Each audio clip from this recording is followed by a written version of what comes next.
Welcome back to another session. I hope that you were well. Today I would like to speak about gluttony. Gluttony. In the session that I covered previously, I talked about how um, success is almost a goal within reach for most people, but it is also a goal that eludes many, primarily because we have certain traits that self-sabotage our success, but also because we have certain vices and sins. I refer to the seven deadly sins that stop us from actually becoming successful or reaching our success uh, goals and aspirations. Gluttony is an important one. I thought it would be a useful place to start for various reasons. Speaking about success for men, there is something that both boys and men have in common: the need to be successful, the need to be better than you are, the need to be celebrated, the need to achieve something, and the need to grow.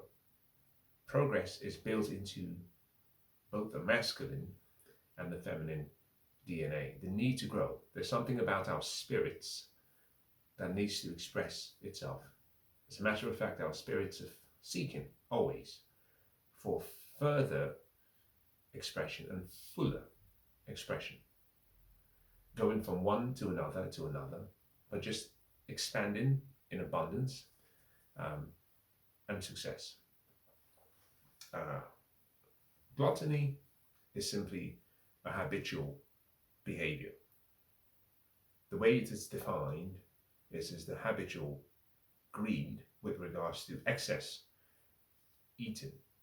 It has to do more with overindulging physically, but also using food as a drug, food as a god, something you place as your primary focal point.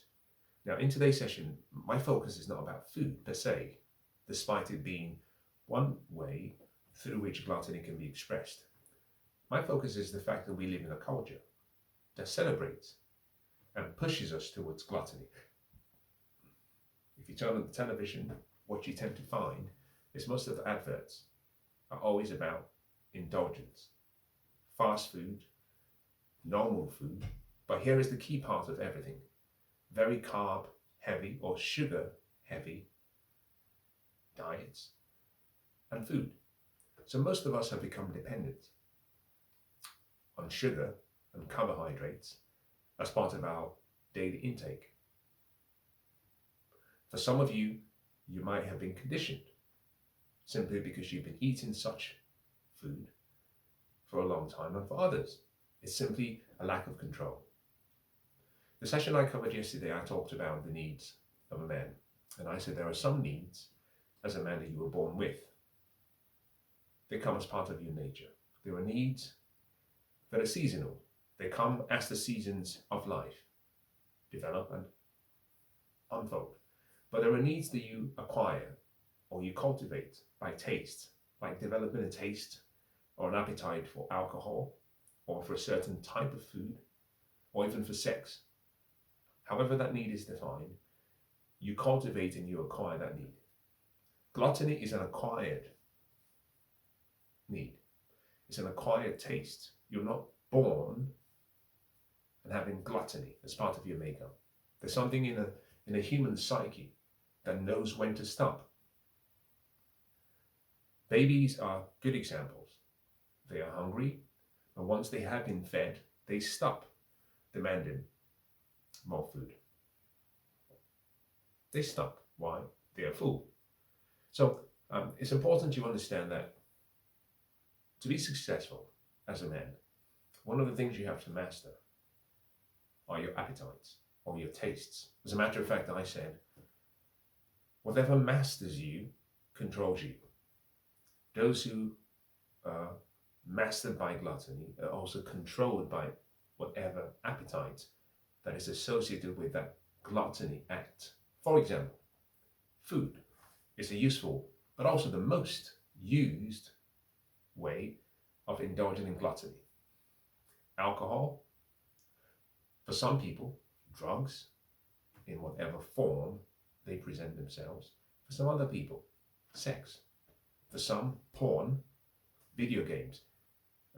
It's not necessarily, the object itself or the product. It's more the fact that you, at a subconscious level, have not mastered what you should master, and therefore you are now being controlled by something that has already mastered you.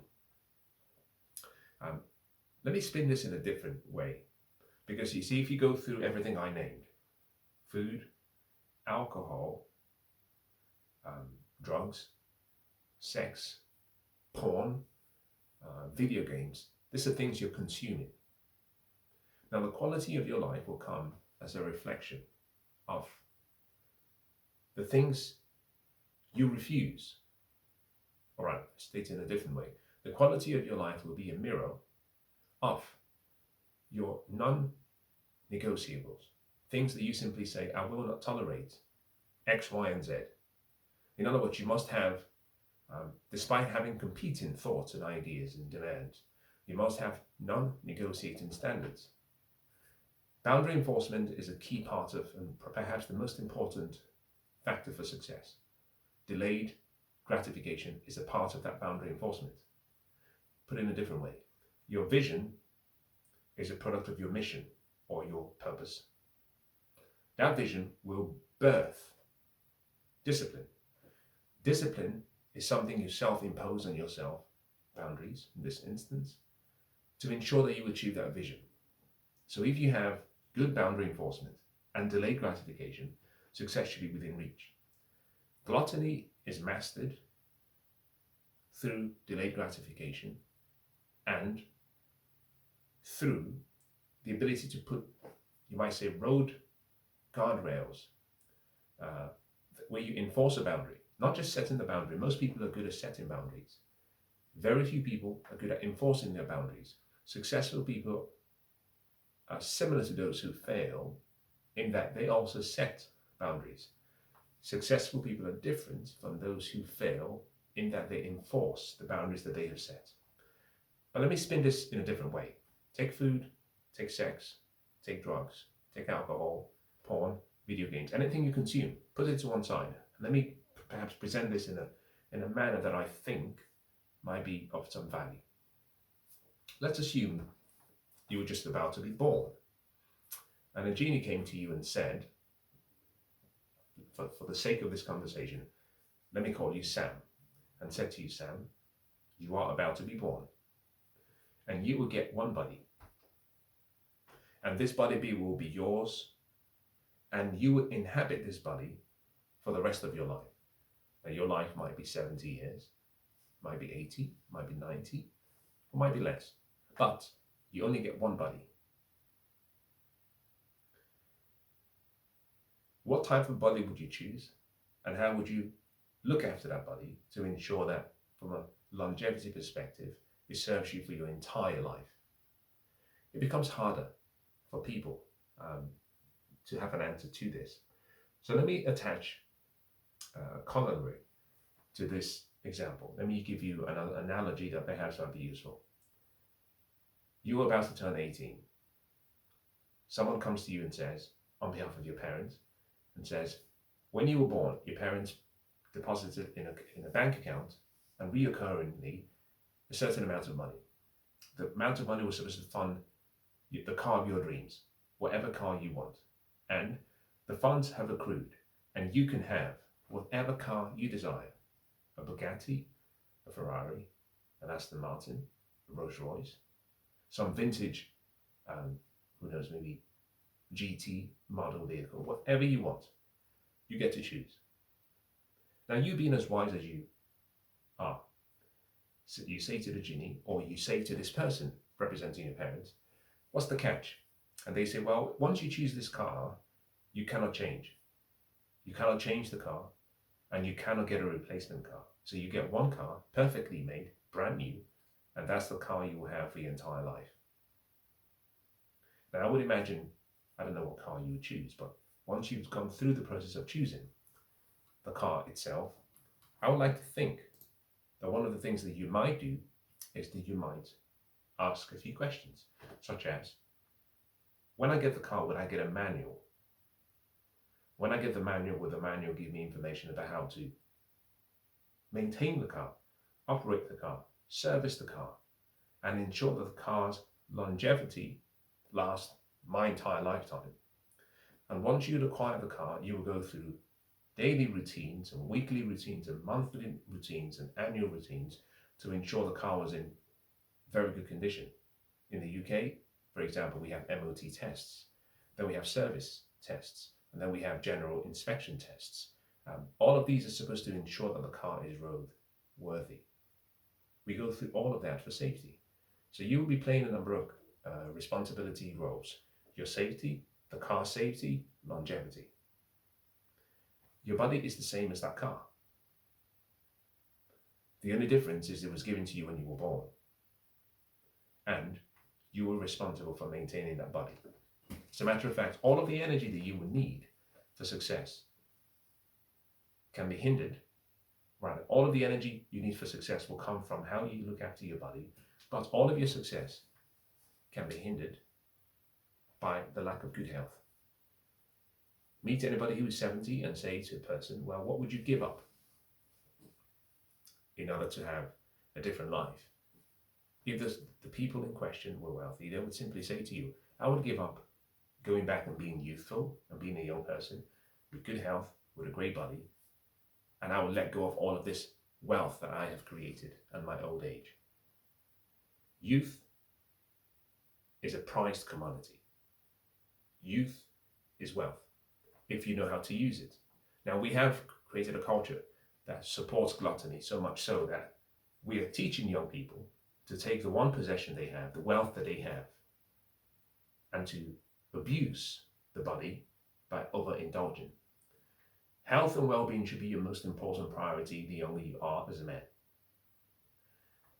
I have mentioned in the sessions how young boys are tested in terms of their success: sex, sports, and success. Success meaning academic success. Sports is the key area of focus, because here is the key thing.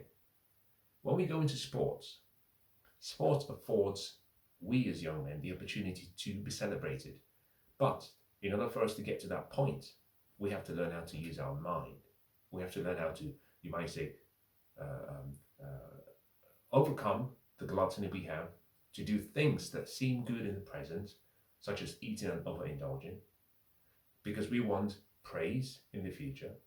But to bridge the gap between where we are in the future, we need to usually have a strategy, a mental strategy, that enables us to transcend our limits and our limitations. You see, one is physical and the other is mental. The 4-minute mile was achieved because one person broke that record. The moment the record was broken, more people broke the record, younger people. Why? Because in their mind, they realized that it had been done.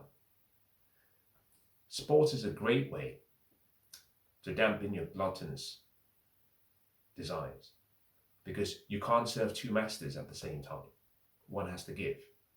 And the time you spend training hard, doing your practice runs, doing your repeated deliberate practice, is the time you take away from your gluttonous lifestyle. For many of you, let me say this. We are gifted. For example, let me use myself as a good example. I was raised by two great parents, lovely people, but we were financially and economically not very well off. There were times when I had 2 meals in a day, and I considered that to be a fabulous, great day.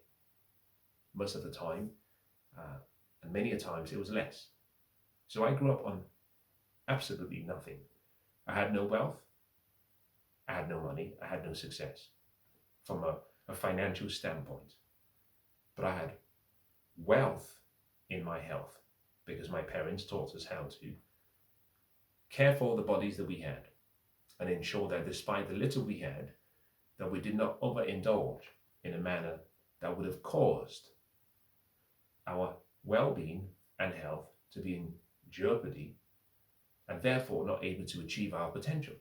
As a matter of fact, and this is a thing about in the Western countries, in areas of the world where people still have to pay for their healthcare, and there isn't a welfare system or a healthcare system that everybody contributes or pays into, people take care of themselves much better because they have to foot the bills.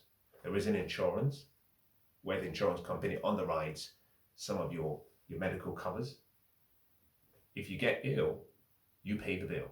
And so most people have a different appetite for gluttony because they realize, well, the body keeps the score and the price will be paid at some point.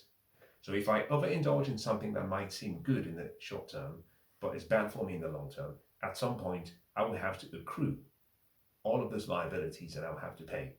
And if they do not have, growing up I did not have, we did not have money, then we ensure that we looked after our bodies so that we minimized illnesses and being sick, and therefore the opportunities to go to the hospital and to pay large sums that we should have spent for food. For most of you starting off young, you do not have wealth because you do not come from a wealthy family. You haven't been gifted this trust fund. You're not a trust fund baby. You haven't been gifted all the monies and opportunities. So you have to make a way for yourself. You do not also have prosperity from a worldly financial sense. The one thing you have that you can use as a competitive advantage is your health. And gluttony is the one thing that can stand in between that health you have and the energy that comes from having good health, that can be converted and transformed into the opportunities and into wealth, is something you have to guard very carefully. You see, I grew up with nothing, but I was also taught what you do not have in wealth or financial possessions, make it up or make up for it by being industrious, by having good ingenuity, by being very hardworking, and by trading your time for whatever you want. And that simply meant that I would happily work 10 hours more when others worked 10 hours less. And it was a way of compensating. This was a law of compensation in reverse.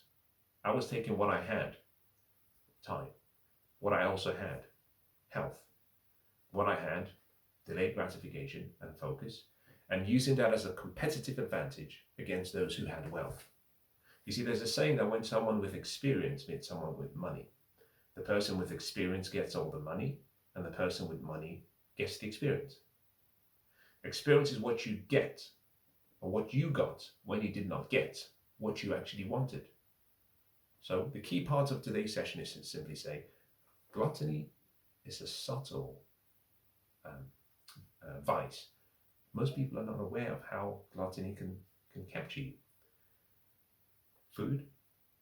Now, if you look at the statistics in the UK, this is quite sad.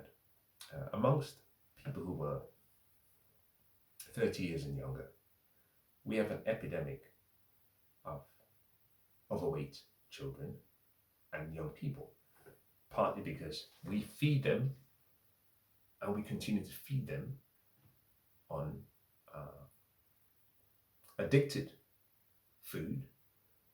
And once they've gone past the age of reason, the same people become addicts or become addicted to alcohol or drugs. Some of them become addicted to sex.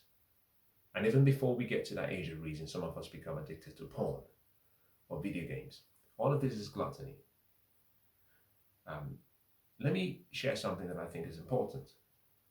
You would trade in a part of your life for whatever desire you have. You would trade in a part of your life for whatever goal, dream you have. One question to ask yourself is, and I think this is a simple question, is the goal, is the vision, is that desire worthy of me? In other words, let's say I come and I say I'd like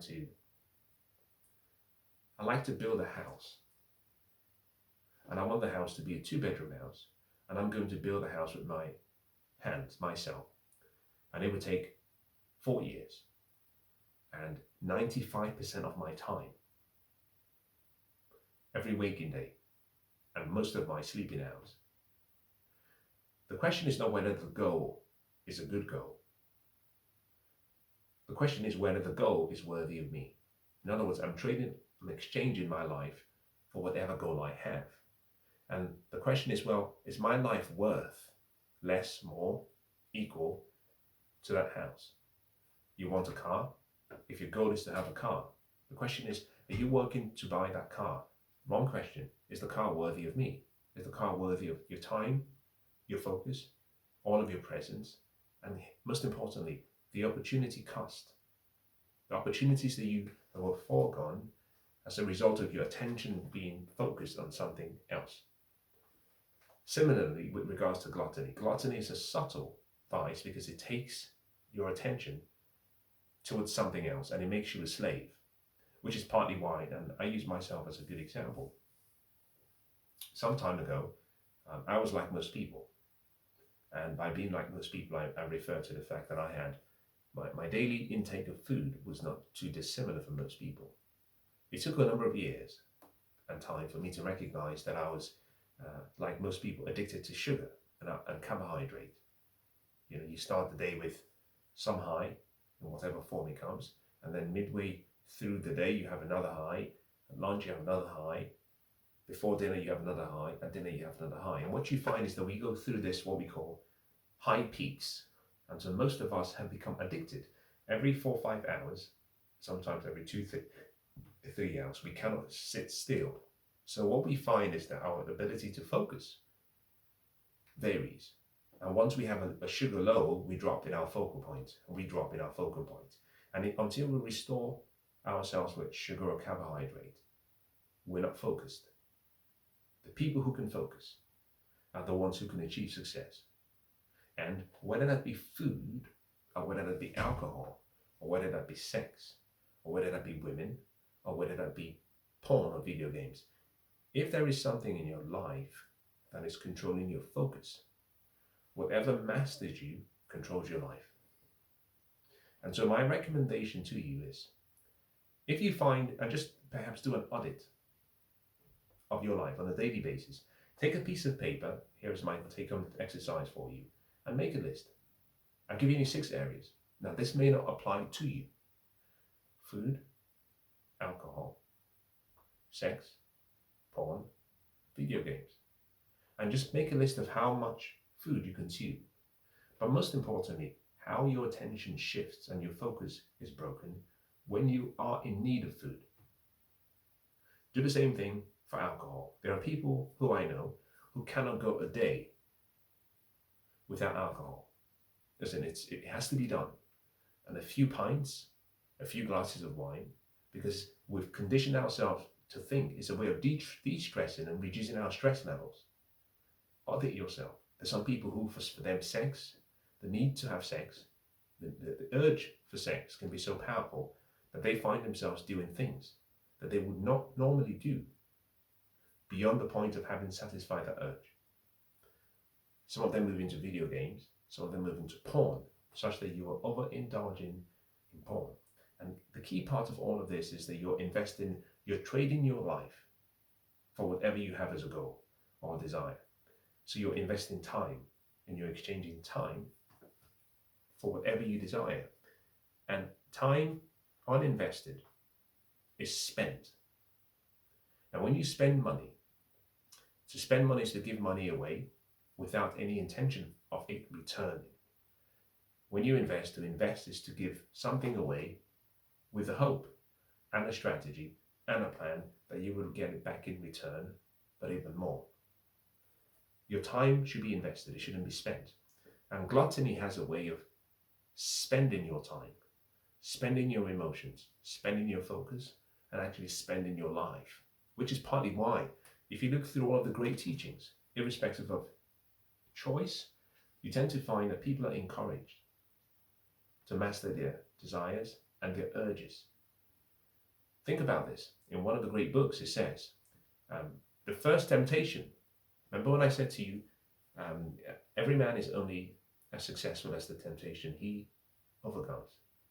Similarly, in relationships, every man is only as successful as the temptations he overcomes.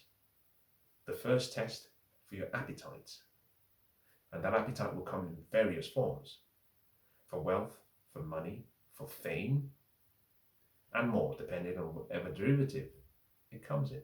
So the ability to master yourself, to control yourself.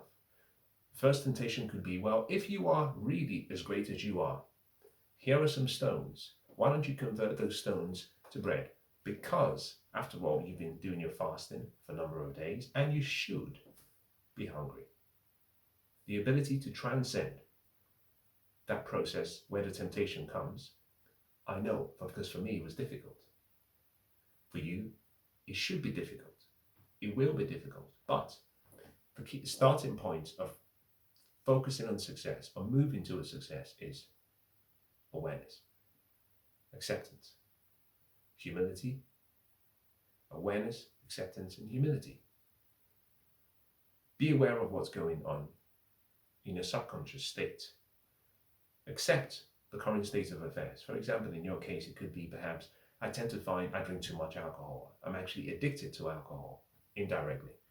Most people, it's food.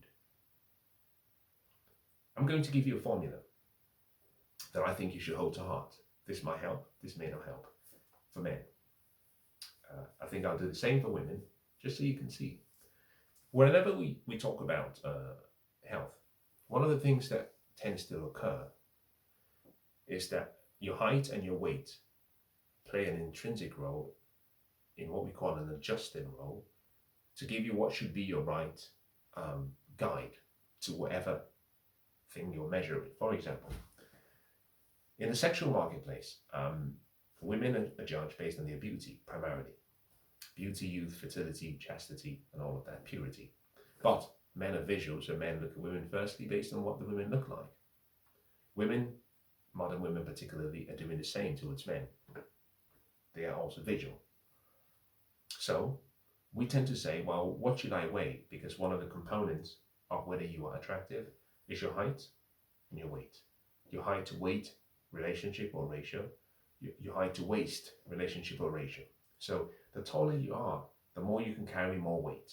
The smaller or shorter you are, the less, ideally, to be more visually pleasing, the less weight you should carry. Simple.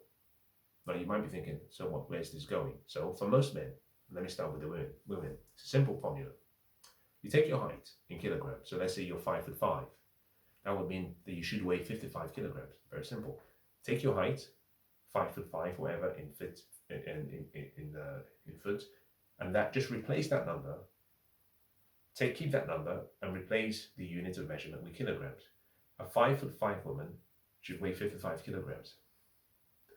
If you're above 5'5", we can make allowances for additional, you might say, tolerances, 5 to 10%. So you can go from 55 kilograms up to plus 5.5 kilograms. That's a max. If you did that correctly, you would be within what should be a healthy weight. Now remember, the body keeps the score. For people who are 5'5" and below, they should weigh, take that same height, convert it and just call it kilograms. A woman who weighs 5'3" should be 53 kilograms. However, there should be some deductions. Maximum should be 53 kilograms, but ideally, she should be looking to go up to about 5% negative. So minus 5%. Why? Height to weight ratio. This is key. For men, we apply a different standard. Let's say you're 6 foot. 6 foot is 60 kilograms. But then we add some extra because a man and a woman at the same height, the man should weigh much more than the woman should weigh. So a man can weigh about 25 up to 30 kilograms more if it's 6 foot and above. Usually 5'5" and above, we start to add adjustments. You can go from 15 to 20 to 25. And once you go above 6 foot, you can add 25 to 30. You get to 6'3", you can add 30 kilograms. You get to 6'2", you can add 30 kilograms. So for example, let me use myself as a good example. 6'2", 62 kilograms plus 30 would mean My maximum weight should be 92 kilograms for me to be in a very healthy, aesthetically pleasing weight. Now, if I took the same numbers, such as myself, ideally, I want to be weighing less. So although I can go up to 30 kilograms, ideally I should be aiming for 25, which would mean 25 plus 62. That can be something in the region of about 87, 88. You take 87, 88, you plot that on the BMI scale, it gives you something that says you're healthy and you're athletic. Too much, you're overweight. Now, why am I using this as a good guide? Because for most of us, our weight is a way of keeping score. So take yourself, for example, and put yourself on a scale and weigh yourself every day and recognize that just like that car that you would have been afforded at 18, your body is all you have. It's a temple. Treat it like a temple. And the best way you can protect that body is to nurture it, to care for it, to love it, to stroke it, not in the wrong places, to preserve the beauty of the body. And most importantly, not to abuse it, which is what gluttony does for young people and older people. Now, I have been talking about gluttony. I will say something as I close. Gluttony is not something that is too prevalent in younger men. I tend to see gluttony more in older men, but in a different variation. Perhaps I should say it differently. I gave you different ways that people can become gluttonous. Food, alcohol, sex, porn, video games. For younger men, video games and porn seems to be the main driver. And then sometimes food, or not sometimes, usually also food. So you have three: food, porn, video games. They become, young men become gluttonous. For older men and middle-aged men, what you tend to find is starts to go towards food and alcohol. And sometimes a combination. Sit down. If you want to be successful, start with what you've been given. You've been given this value as a body, and you can take that body, and if you nurture it well, it will give you energy. And with that energy, you can then go about and do whatever you want. You can pursue that dream, pursue that goal, pursue that vision. There is nothing so sad as having a great vision and a great dream. Something that you know is possible, but you don't have the energy reserves because your body has been overindulged in your appetites by virtue of your gluttony, and therefore the dream escapes you, not because you could not achieve the dream, but simply because it mastered you and therefore controlled you. Now, I hope today's session has been of some value.